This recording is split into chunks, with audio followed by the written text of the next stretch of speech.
Hello there, and welcome to the 127th episode of Ascension with A Course in Miracles.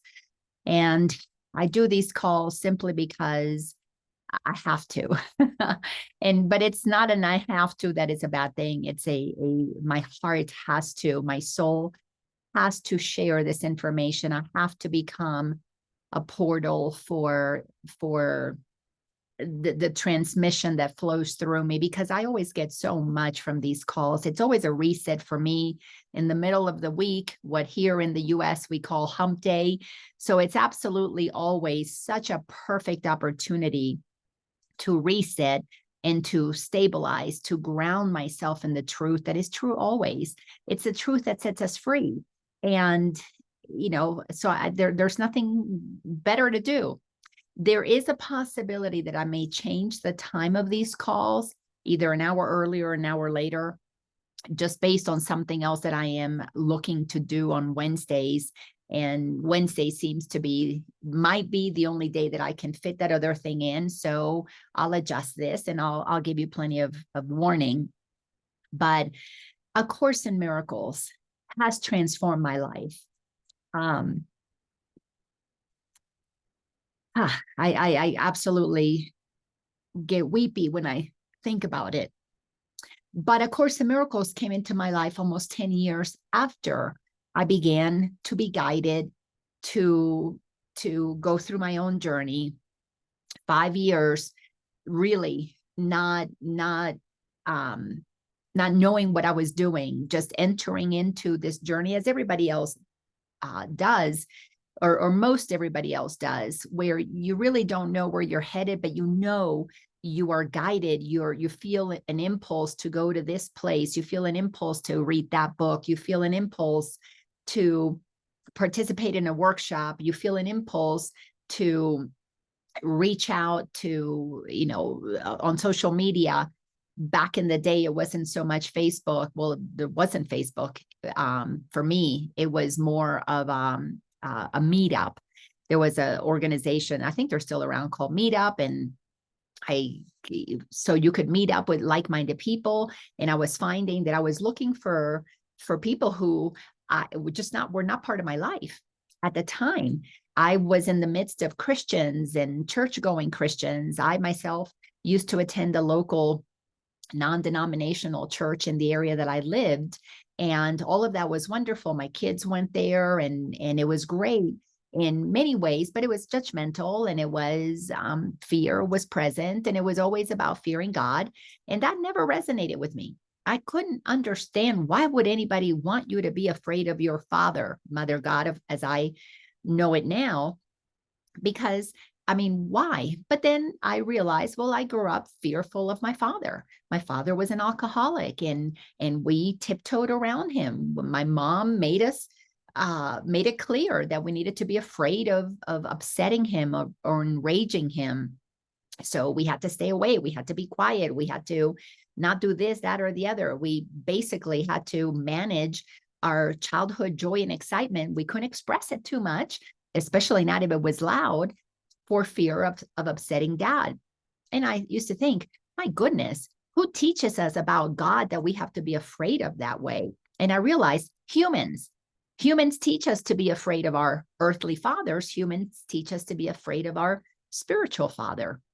So when I began this journey in 2002, I was just following the impulse to try this. And then I would say something to kind of like drop a hint about something that I had read, or a workshop I attended with my friends, and wait to see who either would agree with it, or who would say, oh, I know about that, or oh, you may want to listen to this.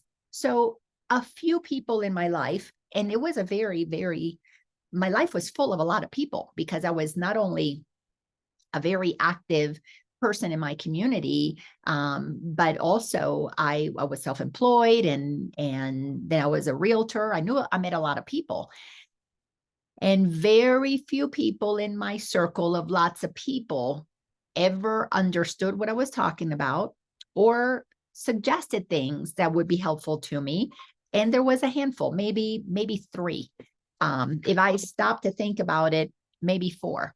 or maybe I'll say 5 out of hundreds of people that I knew.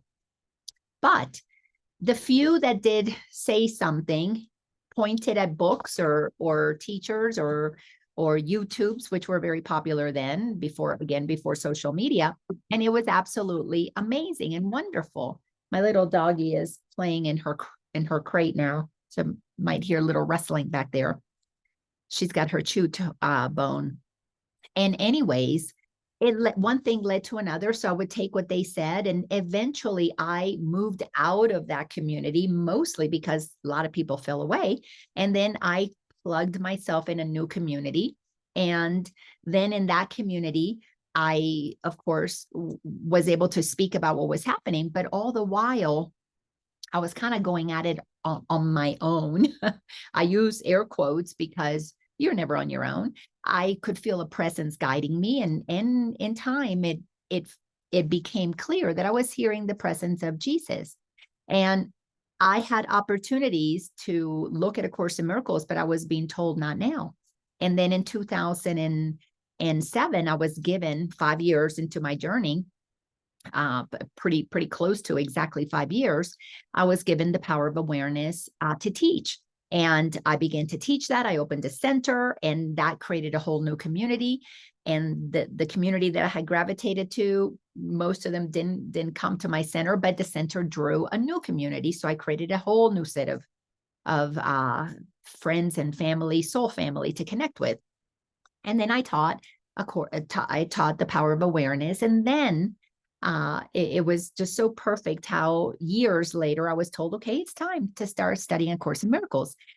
But A Course in Miracles was easy for me to understand because I had all of the years of the power of awareness, preparing my mind to really get the simplicity that everything is love or fear, that everything is ego or God. There are no other options.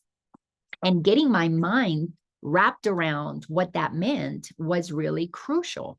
And it's not an easy process to really reset your thinking, especially thinking that has been indoctrinated into your mind for decades. So as I was getting comfortable with the fact that everything was so simple, love or fear, God or ego, then I began to experience major changes in my life. And the changes were not external, they were always internal. I was recognizing that within me was the ability to choose between love and fear. At first, I was noticing love and fear outside. And that's part of the journey. And then comes the part of you begin to internalize it. You begin to recognize that you have the ability to change your mind, that you can shift and lift, as I was told to call my work.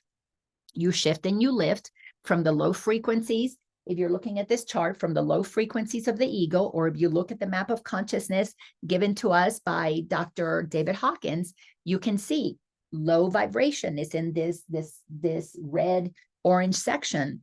That's the realm of fear, the realm of the ego, low frequency. And that's where we connect with people who are in that realm of fear, in that realm of believing that the world is outside of them and has power over them.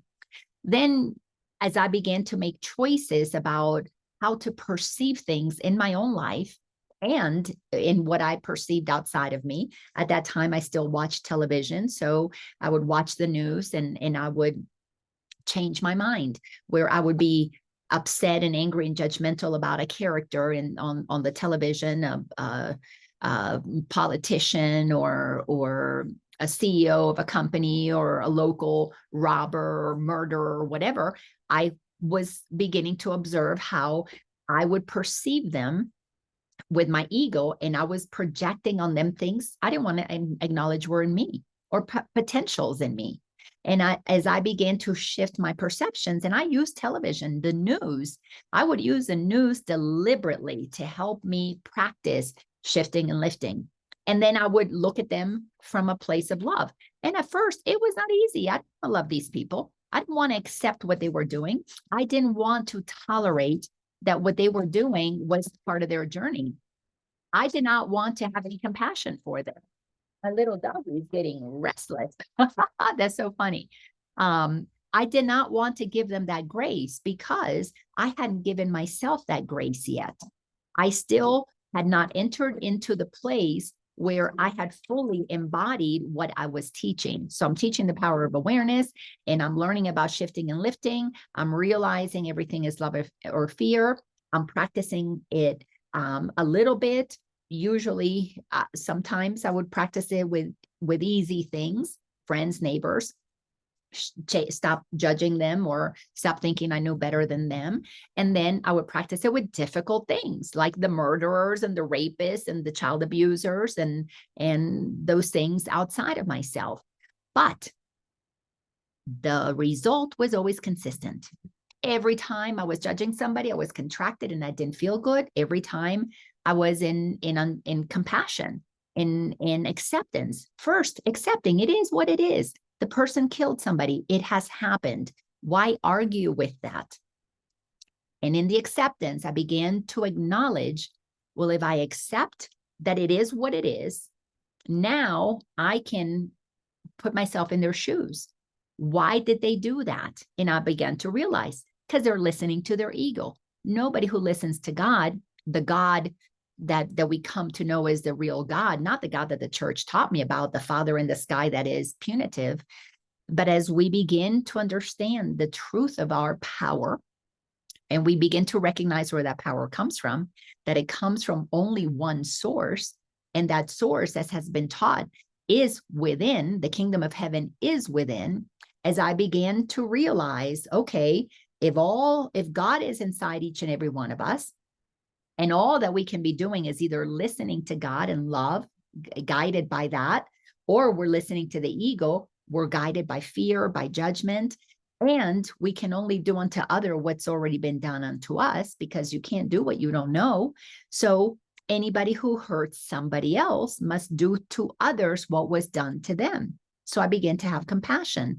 The bullies were victims before they became bullies. And little by little, I became more aware that everybody is on this journey of choosing to incarnate on planet Earth, choosing to have an experience of separation, to have oftentimes really uncomfortable things happen. Nobody escapes this journey without something uncomfortable happening. Those who incarnate because they left a previous incarnation at a higher frequency, incarnate with more wisdom, with more awareness, come in what we call old souls, are more quick to be loving and forgiving than others. But those who are not at that level are going to be at the lower level. That's it. There's only 2 levels until all of us become aware that in reality, there's only 1 level, and it is love. And from that place, we've been given free will to pretend that we are not loving. And when we're pretending that we're not loving, we incarnate and forget the truth of who we are so we can have the human experience. The human experience is the 3D, third dimension of consciousness, where we lose ourselves in what has been taught to us, and we swing like a pendulum from right to wrong, and we move only from low to high, and we're constantly doing this up and down, low to high, and high is only pleasure, temporary, always, because there's a low that comes with it. So you get the promotion, and then you lose the job. You get the engagement and the wedding, and then you get the divorce. You have the baby, and maybe the baby dies. You have a great relationship with your partner, and then he cheats on you, or she cheats on you, or whatever, or you do it to them. And then because it's good or bad, left and right, up and down, highs and lows. It's a very small box to live your life in, because you can only go up and down and left and right, up and down. So it's exhausting. But as you begin to recognize that you're not your thoughts, that there's more to your power than what you thought there was, when you begin to open yourself up to the possibility that there is, that God is not what you were taught there is, you begin to expand your awareness. As you expand your awareness, you begin to become more conscious, more aware in the moment that you have a choice. And the choice is always only to shift and lift from fear to love. It's a high frequency love. Or you descend, you shift and you drift down into the low frequencies of fear. And when it becomes clear that those are the only two options, then you really begin to activate the presence of awareness that is aware that those are the only options. And then you sit in the seat of your soul. You rest inside of that space within you that you totally, completely must acknowledge. That's where all decisions are made in me. How I feel is a decision I make. How I perceive things is a decision I make. If I am feeling contracted, it's because I'm looking at things from a perspective that is low frequency. If I'm feeling expanded, it's because I'm making a choice to perceive things from a perspective of high frequency, more awareness, more understanding, more compassion, more acceptance, allowing for possibilities that it may not be what I would choose, but somebody else did. And then you realize that if anybody chooses to do something that is not loving, it's because they're projecting out what was done to them. So everybody that is hurting has been hurt. They don't know to do anything but hurt others. And you can say, but a murderer is a big hurt, and just, insulting somebody at the register where you don't know the person, that's not so bad. It's all the same, because you cannot have distinctions. If you're going to wake up, you can't say these things are good or not as bad, and these things are really bad, because there are no levels of difficulty in waking up. Everything is going to be equally disturbing to your peace of mind. There is no other way. I'm going to read this directly from A Course in Miracles in Lesson 5. Lesson 5 says, there are no small upsets. They are all equally disturbing to my peace of mind. Our peace comes from knowing truth, because you understand what's happening. You understand that everything is a soul incarnated to make choices, to have experiences. So once you come to the place that everything is a choice, but the choice can only be made from alignment with God, in which case they're going to always do what is loving, or blocking God because they're aligning with ego. And then whatever they do is going to be unloving, is going to be hurtful, is going to be mean-spirited. That's it. So there are no small upsets. They are all equally disturbing to your peace of mind, because either you're going to be at peace with what is, because you understand everything is a choice, or you're arguing with reality, thinking they should have made a different choice. But how can they make a different choice if they're operating from all they know? Just as you're choosing not to accept that you have the power to perceive it differently, how can you then know what they should and shouldn't do? This is why Jesus says, get the log out of your own eye before you point at the speck in another. So to want somebody to choose differently and you don't like their choice is because you're not choosing differently. And your choice is leading you into righteousness. So you're in the box moving left and right. So you got to be right or left, which is wrong in this example. And that gives you the temporary high of righteousness. And then you're going to feel the low when you do the work of guilt and shame that you were in judgment. So we have to move through those energies and frequencies. But then the journey brought me to the place where it was time for me to study A Course in Miracles. So many people would come to my workshops or classes that I did and say, and they would say, is Power of Awareness based on A Course in Miracles? And I didn't even know what A Course in Miracles was. And then I was guided to start studying the course. And immediately I realized, wow, the course is the Power of Awareness on steroids. And it is, if I do what it says, follow it to the letter, if I don't try to change the curriculum, if I accept it as it is, which requires a very mature mind, because a mind that is arguing with reality cannot take what is in the course and do what it says and say, well, what the course is saying is true. Anything that I'm arguing with is false. It requires an incredible amount of maturity to be that honest with yourself. And if the course told me that I needed to forgive 7 times 77 or whatever the number is, then I needed to do that. If the Course told me, then I needed to sit and be forgiving of whatever horrible thing had happened. I needed to do that.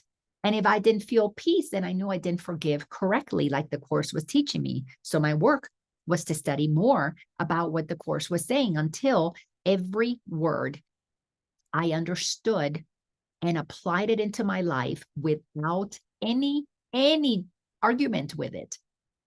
And then the magical thing that happens is a level of liberation, of freedom, of joy, of peace, of unbelievable groundedness that allowed me to know that in truth, I am an expression of God, and so are you. That means that I've accepted my Christed nature, because to acknowledge that we are the Christ, as Jesus did, is to simply acknowledge that I and the Father, Mother, God are one. And once that became my reality, I and God are one. And I am a living, breathing opportunity for God to express itself in this form as the person that I am. I stopped wanting to change Laina because I realized, wait a second, God created me as the perfect vessel, the perfect vehicle to explore life with the circle that I get to connect with. Then the acceptance of my life as it is became so easy. Now arguing with what's happening, that just doesn't happen. Every now and again, I'll have a judgmental thought that creeps into my mind, because while we're in human form, the ego, the idea of being separate, the idea of there being something outside of us is still there. And the work is to master not letting it disturb us. The work is to be in such a state of alignment with the truth that I am the creator of my reality, that I can sit comfortably observing the outside and realizing it's all there because I wanted it there to mirror back to me, how am I showing up? So my old life mirrored back to me that I showed up as somebody who thought I was better than others, somebody who thought I was less than others. And I had idols. I was achieving and acquiring and becoming, chasing. It was all about what I could get so that I could be more. There was zero acknowledgement that I was already whole, perfect, and complete. If anything, I was a sinner. I was incomplete. I needed a man to complete me. I needed external things to keep me safe. I needed my house to look beautiful, not only so that my neighbors could say, oh my gosh, you live in a beautiful house. Oh, you're so good at decorating. But it was part of my creative outlet. But I couldn't separate the creativity from the need for approval, the need for validation, until I moved on this journey. Because then what happens is when you're grounded within, the outside becomes immaterial. It has zero power over you. Yes, I know that I've got to pay the bills to have a place to live. I understand that I've got to pay for electricity if I'm going to have internet. I know that. And I'm playing the game. And to do that, we've got to earn money. At least I do. I don't have a pot of gold earning, making me interest, so I don't have to work. So I do the things that I do that attract the abundance from the people who want to study at the level that I teach. And I teach at a very high level. So it's not very easy for people to accept that they're powerful creators and everything is about them taking 100% responsibility for how they feel and what they think, because those two go hand in hand. Our thoughts create our reality. Therefore, our thoughts create how we feel. And most people don't want that level of responsibility, because most people are not able to be that honest until they make the decision that peace, they want peace no matter what. They want to be at peace inside. They want to know God no matter what. They want to allow God to be who they are.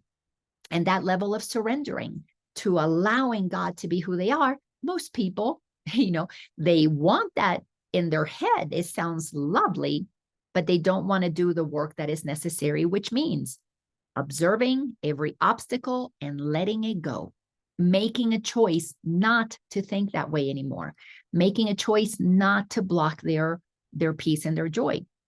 It's 100% an inside job.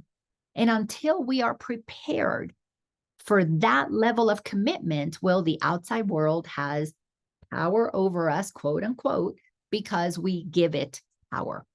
So whatever happens, if the government crashes, oh, we are saying, oh, you have permission to destabilize me because I've given you power to keep me safe.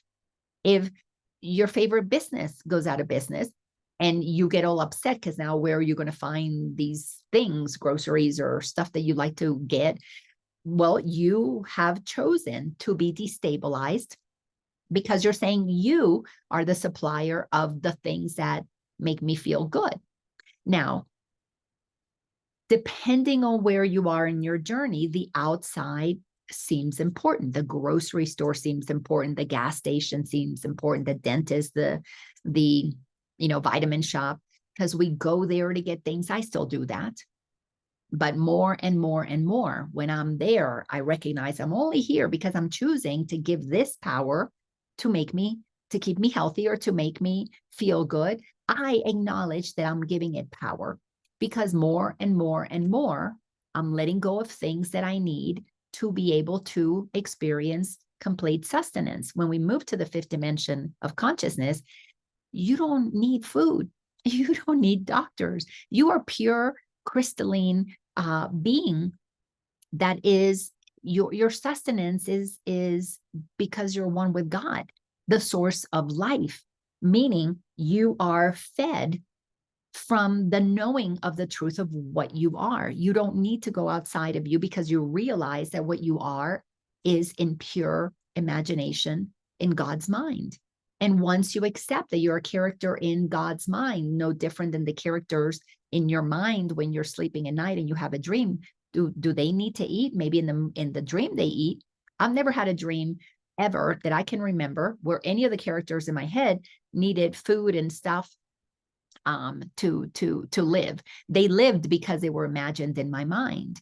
The fifth dimension is to live at that level. Now, as far as I know, there is nobody on this planet that is living from that crystalline knowingness. Well, I should say on the surface of this planet, because I've come to understand that there are beings that live within the planet and they do live at that level. But on the planet that are called humans, walking on the surface of the earth, nobody is living at that level, but many are aware that that's the level that they want to live at and are doing the work of letting go of external attachments and letting go of giving power outside of themselves. And many are at the place where they sustain that awareness. They just haven't dropped the physical vessel that is dense and acquired a crystalline vessel, a vessel made of light. So it's amazing. What is possible is absolutely amazing. And I'm on the journey to move closer and closer and closer to the reality that I have decided for me is attainable. In this lifetime or more lifetimes, it's okay with me. It doesn't matter because there's only now. So there is an aspect of me that is at that level already and is helping me achieve that. We call it our higher self, while my lower self is still moving through the motions of ascending on this ladder of consciousness, or this bridge, crossing this bridge to the other side of where I have decided is where it is my reality. So in the meantime, I'm just having fun with this whole idea of being a separate body vessel that is a grandmother, that is a friend, that is a teacher, that is I serve at a restaurant, that for fun. I mean, it's absolutely for fun and income, because when I moved here to this little town in Colorado, I don't have the community that I had when I lived in Atlanta for my live workshops and events, because I don't teach my power of awareness remotely. I do have a power of self-awareness course online, but the workshops, I do them live. The 1-day shift and lift experiences, I do those live because of the hands-on coaching that I do. But when I was led to A Course in Miracles, I was led to really understanding the power of my mind. And that is what the Course is so powerful and brilliant. And that's why Jesus gave us the channeling of this material, so we could learn how to have 100% dominion over our mind. Because if we are not controlling a mind, somebody else is. Let me say that again. If you're not in control of your mind, somebody else is. Because the ego is going to find external idols to say, you know better than I do, because that's what the ego does. It gives us the experience of being separate from God. And to be separate from God, it becomes its own God with a small g, because it's quite an immature child that is doing this. And it decides that all power resides outside of us. So then we look to the media to tell us what to believe. We look to the school system to tell us what to think. We look to the boss to tell us, what we should be doing. And we look to the money to keep us safe, and government and armies to keep us safe. So we give power outside. The journey is to little by little remove that power and come back inside. So it takes time. But if you want to understand what you need to do, read A Course in Miracles and follow it to the T. So we have been studying inside of chapter 30. You cannot rush through the Course. It's so jam-packed with so much wisdom that it's impossible to rush through it. So we are in chapter 30 inside of the text, and it's titled The New Beginning. The New Beginning is about helping us let go of external idols and come to the place where we find our true power. And the section that we're in, section number 4, the title of it is The Truth Behind Illusions. So we have to find the truth of who we are, but you can only find the truth behind illusions once you realize that there is an illusion that you are looking at the world through.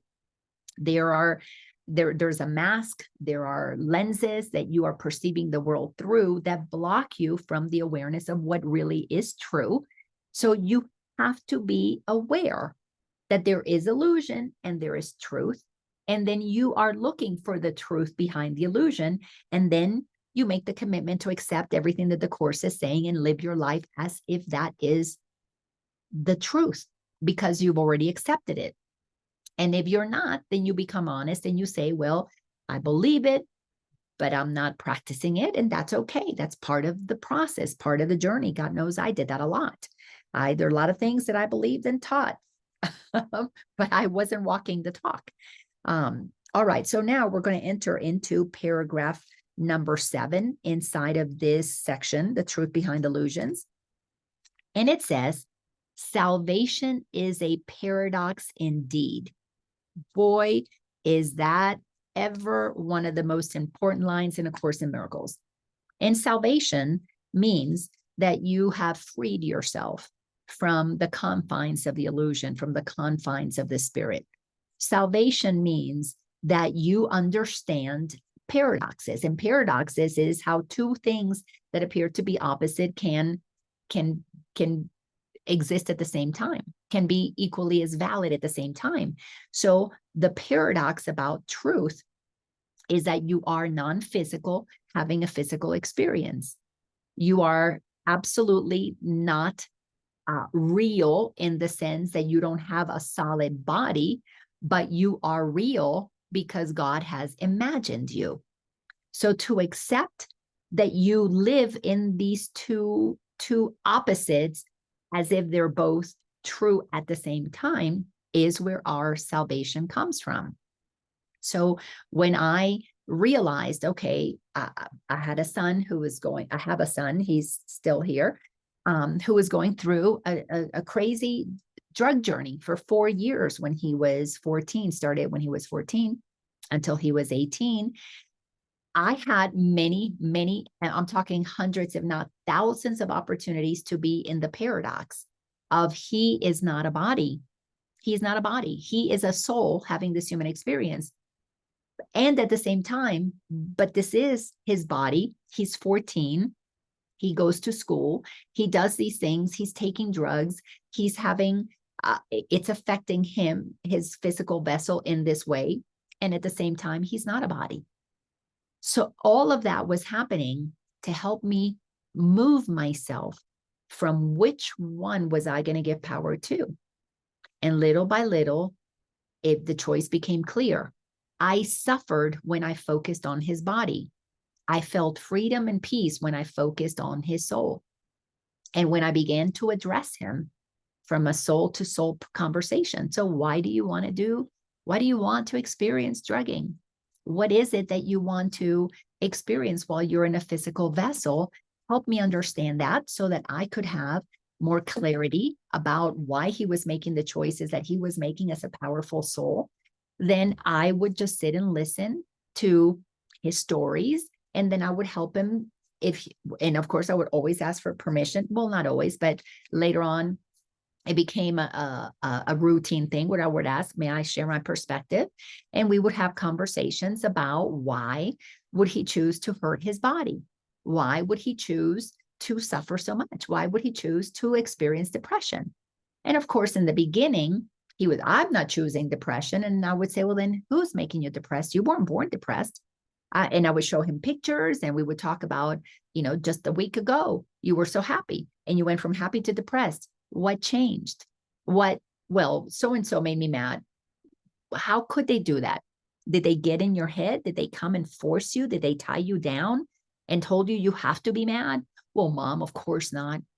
Well, then you must have decided that you would be depressed, that you would be upset, that you would feel less than. But just a year ago, you were the top of your class. Now you're at the bottom of the class. Why are you choosing that experience?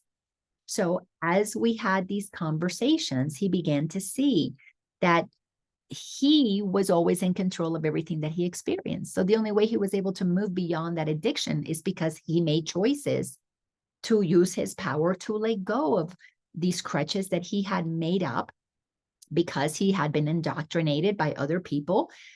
Just as much as I indoctrinated him on some things, he had other people who would tell him, oh, the only way to feel good is take these drugs. That's how I feel good. That's how I get away from my pain and suffering. That's how I escape the world. So he listened to these people external to him who gave him information that he chose to believe were true and would be helpful to him. But they never do because they always look for something outside of themselves to make them feel better. And the only way to feel better is to come to where you rest in that which is already as good as it can get. So salvation is a paradox indeed. We have to understand that we're operating in two seeming realities, one that is real and cannot be threatened, and one that we've made up, which is why it's not real. But we have to understand that it is not real because it's like a movie reel. And it is playing out what we have decided to experience. So that level of stepping back and becoming the presence of awareness that is an observer, that process takes time to get to. Then it goes on to say in sentence 2, what could it be except a happy dream? Salvation is a paradox indeed. What could it be except a happy dream? To save yourself is to enter the happy dream that the Course in Miracles describes as a place where you know the truth that is true always. Then you rest in alignment with God, and God is guiding you, and God only guides through love for expansion, for the greater good of all. We haven't lived in a world that operates that way. We have had a mixed bag where some things are good, some things are fun, some things are not. Because in the world of the ego, nothing is permanent.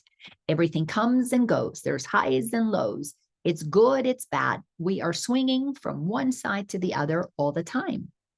And yet that's what people want to hold on to because it's scary. It's very scary to let go of what you believe. First of all, it's very scary to admit you're wrong. Very scary. But once you get comfortable with, and you're excited that nothing that I know is true or right, then comes the ability to be curious enough to say, God, what would you have me know? What is the truth here? Show it to me. Then you move to the realm where you are guided by God. And believe me, when you're guided by God, things appear with fun and ease. They just show up because you're going down the path God wants you to experience that is joyful, because it is for the greater good. It can only leave a trail of goodness behind. So that is what is possible, but we can't have that and have a world that is a happy dream until we let go of holding on to the righteousness of the ego. Until you feel that suffering is justified, that righteousness is justified, that shaming somebody else is justified, that being better than is justified. Until we let go of that, we cannot enter the happy dream. It's like you've got to move from one dimension to the other. You cannot straddle both dimensions for very long without feeling like you're going, bipolar. I had that experience that I was going back and forth until it became clear. Why do I go back and forth? Why not just go forth? Stop going back to the way of the ego and just ground myself in the truth that I've never let go of since. And now I don't have to make choices. I just abide by that beautiful consciousness presence that guides me. And life really becomes so much more fun and easy. Now, on the outside, it doesn't look like my life is so fun, or it doesn't look like it's so easy, and it doesn't look to others as glamorous. Or for a spiritual teacher that teaches these high levels of truths, you don't have mansions, you don't have this. I don't need any of that. The only thing that I need or want is the peace that I experience within. And the outside is absolutely inconsequential. Because I can be just as happy anywhere. And that doesn't mean that I don't want to have, I'm looking for currently for an apartment because I live in a roommate situation. I would prefer my own space. I have my dog and I have the things that I like to do. And from that place, yes, that would be nice, but I don't have to have that to be happy. I'm perfectly happy here, and I'll take my happy self there when that shows up. So we don't lose the ability to desire things.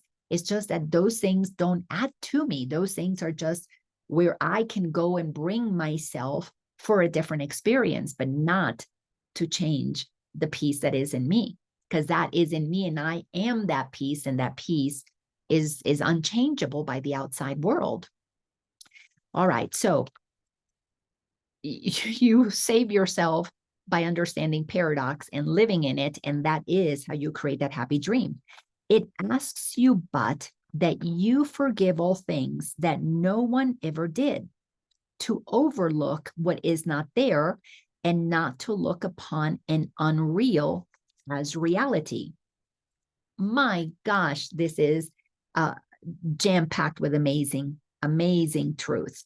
So it asks you only to forgive all things that no one ever did. Wow. This is a hard one for people to get, that nobody ever did anything to you. Yes, they might have done something physical. They might have hit you, left you, spanked you, raped you, molested you, abducted you, tied you up. They may have done those things, and they did those things to the body. But this is the paradox. You're not a body. So they did something that really, as it says in here, they never did. They did it to the body, but they don't do it to the real you, because you overlook what is not there. You overlook the story that is experienced by the human self. And you don't look upon that as your reality, because that is what is unreal. Again, you have to be in a very mature place in your journey, spiritual maturity, to accept these truths as true, to acknowledge that what is real is your soul. It never was abducted. It was never tied. It was never beaten. It was never lied to. It was never cheated on. It was never raped. It was never, ever touched. So when you begin to see, okay, there's a me that never was affected. There's a body that experienced things in this physical experience. But the body is a character that I play, is a suit that I wear. The soul is what I am and is eternal and was never affected. So to live in this paradox between these two appeared realities and acknowledge the truth of your eternal self never having been touched, never having been affected, is the beginning of freedom. This is the beginning of salvation. You save yourself from the insanity of the ego mind. But you have to make the choice because you are the one who is living out the incarnation. And once you decide you are not aligning with your human story, you're observing it, you're experiencing it, but that's not who you are. It's a character you're wearing, like you put on a costume for Halloween. I put on a costume for Halloween. Sometimes I was a witch, sometimes I was a ghost, sometimes I was a princess, but I was never that. I just wore it. You're not what has happened to you. You are the soul that has experienced having a physical body, a costume that has had experiences. But those experiences never, ever, ever touch your soul. They inform your soul, but they don't touch your soul because your soul is not physical. When you can separate the two, then you are living in a paradox. I'm not physical, but yet I have a body. Yes, yes, yes. Now you're getting it. You are a divine being having a human experience. But live in that paradox and you will be free. Because now what happens to the body doesn't affect you. You don't use it to depress yourself. You don't use it to elevate yourself. You just become an observer. And as the observer, you are neutral because there's no good or bad. It just is. Now, you forgive the people that you held responsible for having done things to you that you chose to believe affected you. I know this is so hard to read for anyone who has experienced any kind of physical, emotional, mental abuse. I get it. I get it. This is not easy. But if you're listening to me right now, if you are able to hear these words and somewhat comprehend what I'm sharing and even getting excited that this is truth, that this is the path to liberation, to salvation, then you are one of the ones who chose to awaken and ascend in this lifetime. Because if what I am saying becomes a possibility for you, you are an old soul who was going to use this lifetime to shift and lift out of the ego's density and give yourself the experience of the paradox that you live in as your ticket to salvation. This is how you free your mind from holding all of these memories of the past. Because once you realize, oh, what happened to me at 3, that's not who I am, you free your mind from carrying information that you regurgitate and it holds you in that density. Then it goes on to say, you are but asked to let your will be done and seek no longer for the things that you do not want. To be able to seek for what you prefer, you must create 2 columns. What has value to the ego? What is valueless to the soul? What has value to the soul is to have experiences. And sometimes that includes dense, negative, painful experiences to the body, to the physical self. So the soul can say, oh yeah, I went through that and I forgave that because I was here to bring love to this experience on planet Earth. And the more people, I mean, it was 1 at a time, a long time ago, it was 1, then 2, then 10, then 20, then thousands. Now we have millions of people who are doing that. Can you imagine that millions of people activating a frequency of total and complete forgiveness that says, I know that my soul wasn't affected. That will happen to the body, but I'm not body. That brings about an energy that has brought this whole planet, because we are in alignment with our Mother Earth. The whole planet is ascending because so many millions of us have accepted the truth of who we are, or are on the journey of accepting the truth of who we are. and we're operating in tandem. So the planet is a consciousness imagined by God just as much as you are, imagined by God and given free will just as much as you have.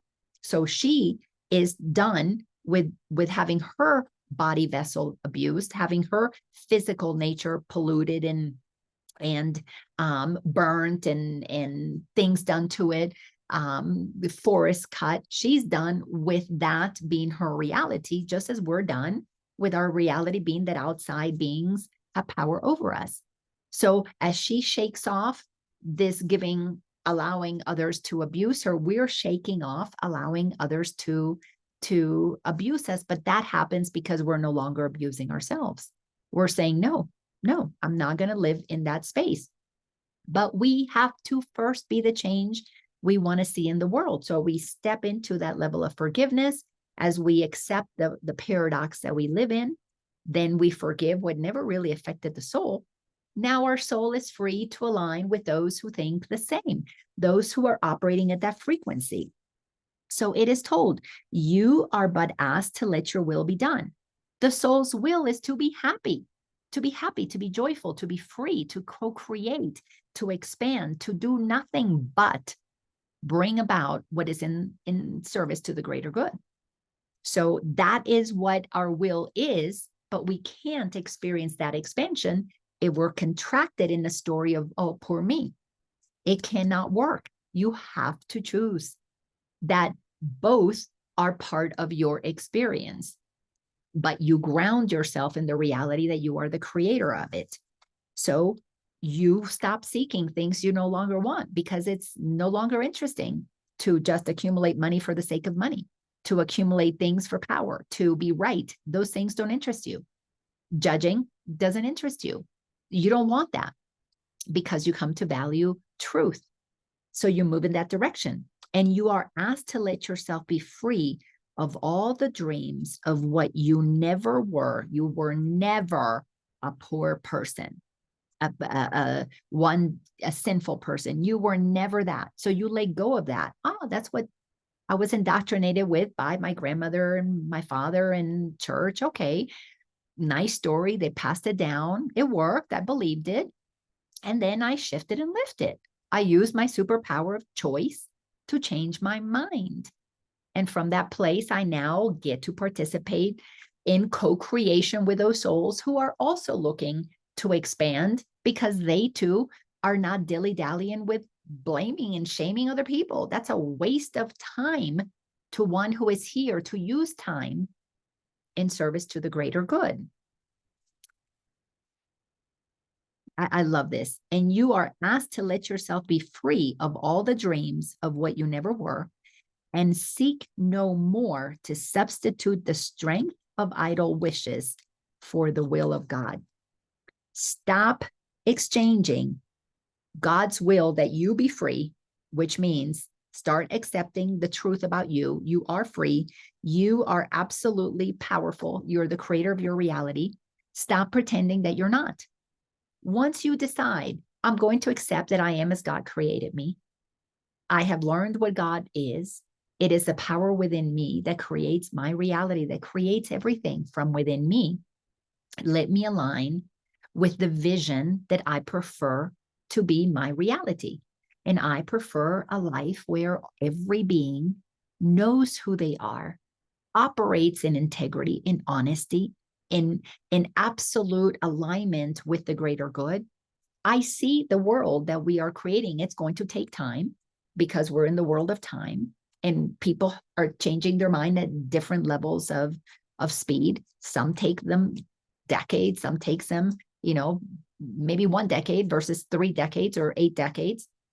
And some can do it instantaneously. The younger the kids are, the faster that they can shift, because they already see a world that they go, this is insane. They already see the craziness of the political system, the craziness of the medical system, the craziness of the education system. They see that so clearly. We're trying to box them into that and telling them this is the way that it is. But they know what they want. They want freedom to express themselves. And to express themselves, they don't need any of those things. They really don't. They don't need a vaccine or shots. scheduled shots of stuff that poisons their bodies to be free. They don't need that. So they don't like to go to the doctor. How many kids go, oh, yippee, I'm going to go get a shot today? They don't, because innately they know, don't go there. Don't go get hurt. They innately don't want their bodies to begin suffering from the moment that they're born, because they know it's unnecessary. They know life can be lived from joy and peace and happiness and freedom. So they seek freedom. They don't like the school system because it's oppressive. It's trying to teach them things that they are not interested in. They come with a mind that wants to share their creativity, not have it be oppressed. But the parents, we put them in those boxes because it's all we knew. Well, we're in the midst of that shift where now we are realizing we need to let the children lead, because they're closer to the truth than we are, because we're decades of indoctrination away from the truth. So we're removing that indoctrination, like we peel layers of an onion so we can get back to the core, the center that is absolutely perfect, because it is God's will that we have the ability to incarnate and bring our love and our light to the planet. And yes, God understands, observes what is happening, and realizes that we, like the prodigal child, have chosen a path of suffering, a path of externals mattering more, valuing money, valuing power, valuing the outside, keeping us safe. So we have enslaved ourselves in a system that, well, sucks the energy out of us. And God says, okay, if you want to do that, you can do that, because you're not a body. You're really not a body. You're just having that experience. You are in my mind. I'm imagining you. And in my imagination, I'm giving you 100% power to choose whatever you want to experience. And when you're done with the experience of the low-level egoic suffering, then you put it aside, like you put aside an old shoe that you outgrow, or an old toy that you no longer play with when you stop being 3 years old. So we have been given an opportunity to be part of a new beginning. But the new beginning is not going to be forced on you. You must choose it, because you're sick and tired of the old way. So to want something new with God is to value what has already been given to you. Value that you are the creator of your reality, accept that you have created your reality.